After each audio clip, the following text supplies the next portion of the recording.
Assalamu alaikum wa rahmatullahi wa barakatuh. C'est la cinquième et dernière partie du chapitre 10 courant alternatif sinusoïdal de la classe SV et SG. À la fin de cette vidéo, l'élève sera capable de déterminer la puissance moyenne consommée durant une période de la tension alternative sinusoïdale. Tout d'abord, on rappelle quelques concepts de la vidéo précédente. 1. Dans un circuit RLC, si F égale F0, le phénomène obtenu est dit résonance d'intensité. Dans ce cas, l'amplitude de l'intensité du courant est maximale où IM égale IM0. I et UG sont en phase. La différence de phase de I par rapport à UG est 0 radian.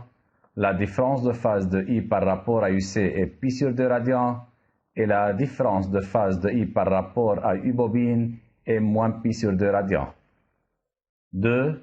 Dans un circuit RLC, si F est plus petit que F0, l'amplitude de l'intensité du courant est inférieure que celle dans le cas de la résonance d'intensité, ou IM1 plus petit que IM0.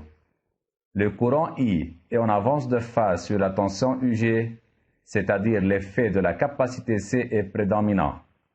3. Dans un circuit RLC, si F est plus grand que F0, l'amplitude de l'intensité du courant est plus petite que celle dans le cas de la résonance d'intensité, où IM2 est plus petit que IM0. La tension UG est en avance de phase sur le courant I, c'est-à-dire l'effet de l'inductance L est prédominant. Puissance électrique consommée sous une tension continue. La puissance électrique consommée entre les deux points A et B dans un circuit soumis à une tension continue est donnée par P égale I fois UAB, où I est l'intensité du courant qui traverse le dipôle entre A et B, et UAB est la différence de potentiel entre A et B. Puissance électrique consommée sous une tension alternative sinusoïdale. On considère la branche entre A et B d'un circuit électrique soumis à une tension alternative sinusoïdale. Le courant électrique circulant entre A et B est I égale IM sinus oméga t et la tension électrique entre A et B est UAB égale UM sinus oméga t plus phi, où phi est la différence de phase de I par rapport à UAB. L'expression de la puissance électrique instantanée consommée ou délivrée entre A et B est donnée par P égale I fois UAB. Alors, l'expression de la puissance sera égale P égale IM sinus oméga t fois sinus oméga t plus phi. Pratiquement, on s'intéresse surtout à la puissance moyenne consommée au cours d'un cycle de la tension alternative sinusoïdale et elle est donnée par P moyenne égale U efficace fois I efficace fois cosinus phi, où I efficace est la valeur efficace du courant I exprimé en ampères, U efficace est la valeur efficace de la tension UAB exprimée en volts, et cosinus phi est appelé le facteur de puissance de la branche AB. Dans le système international, P moyenne s'exprime en watts. Et la puissance apparente consommée par la branche AB est la puissance moyenne maximale qui est donnée par la relation P apparente égale U efficace fois I efficace et son unité dans le système international est le volt-ampère. Puissance moyenne consommée par un conducteur ohmique. Le courant électrique circulant dans un conducteur ohmique et la tension entre ces bornes sont en phase. Alors la différence de phase de I par rapport à UAB est égale à 0. Donc l'expression de la puissance moyenne consommée par le conducteur ohmique sera P moyenne égale U efficace fois I efficace fois cosinus de la déphasage de I par rapport à UAB qui est égal à 0. Donc, l'expression sera Pm égale U efficace fois I efficace cosinus 0 égale U efficace fois I efficace. Mais U efficace est égal R I efficace d'après la loi d'Ohm. Donc, on obtient P moyenne égale R fois I efficace au carré.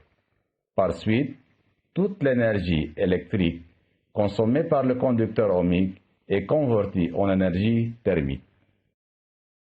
Puissance moyenne consommée par une bobine. Le courant circulant dans une bobine purement inductive est en retard de phase sur la tension entre ses bornes par pi sur 2 radians. Alors, la différence de phase de I par rapport à UAB est égale à moins pi sur 2 radians. Par suite, l'expression de la puissance consommée par la bobine sera Pm égale U efficace fois I efficace fois cosinus moins pi sur 2, où cosinus moins pi sur 2 égale à 0. Par suite, la puissance moyenne sera égale à 0 watts. Alors, on peut conclure que la puissance moyenne consommée par une bobine purement inductive pendant une période de la tension alternative sinusoïdale est nulle. Alors, la bobine emmagasine de l'énergie magnétique pendant une demi-période, c'est-à-dire pendant la croissance du courant, et la restitue au circuit pendant l'autre demi-période, c'est-à-dire pendant la décroissance du courant. Dans le cas d'une bobine résistive de résistance interne différente de 0, le courant est en retard de phase sur la tension UAB entre moins pi sur 2 et 0. Alors, l'expression de la puissance moyenne est différente de 0 et la puissance moyenne sera égale à R fois I efficace au carré, où R est la résistance interne de la bobine. Alors, la puissance moyenne consommée par une bobine est égale à la puissance consommée par sa résistance interne. Puissance moyenne consommée par un condensateur. Le courant circulant dans un condensateur est toujours en avance de phase sur la tension entre ses bornes par pi sur 2 radians. Alors, la différence de phase de I par rapport à UAB est pi sur 2 radians. Donc, l'expression de la puissance moyenne consommée par un condensateur sera Pm égale U efficace fois I efficace fois cosinus pi sur 2, où cosinus pi sur 2 égale à 0. Par suite, Pm sera égal à 0 watts. Donc, on peut conclure que la puissance électrique moyenne consommée par un condensateur durant une période de la tension alternative est nulle, puisque le condensateur emmagasine de l'énergie électrique pendant la phase de charge et puis il la restitue au circuit pendant la phase de décharge. Conclusion. Dans un circuit électrique soumis à une tension alternative sinusoïdale, la puissance moyenne consommée entre deux points A et B du circuit est égale à la puissance consommée par les conducteurs ohmiques de la branche AB, et l'expression de la puissance moyenne consommée est Pm égale U efficace fois I efficace fois cosinus de la phase de I par rapport à UAB qui est égal à R fois I efficace au carré, où R est la résistance équivalente de la branche AB. Application 5. Une tension alternative sinusoïdale d'équation U égale 15 racine de 2 cosinus 2500 T, où U est exprimé en volts et T en secondes, délivrée par un générateur à basse fréquence, est appliquée à un dipôle D contenant un condensateur de capacité C et un conducteur ohmique de résistance R en série. Le courant instantané passant à travers le condensateur est donné par I égale racine de 2 cosinus oméga T plus phi, où I est exprimé en ampères et T en secondes, et la puissance moyenne électrique consommée est P égale 12 watts. Question numéro 1. Indiquez le signe de phi.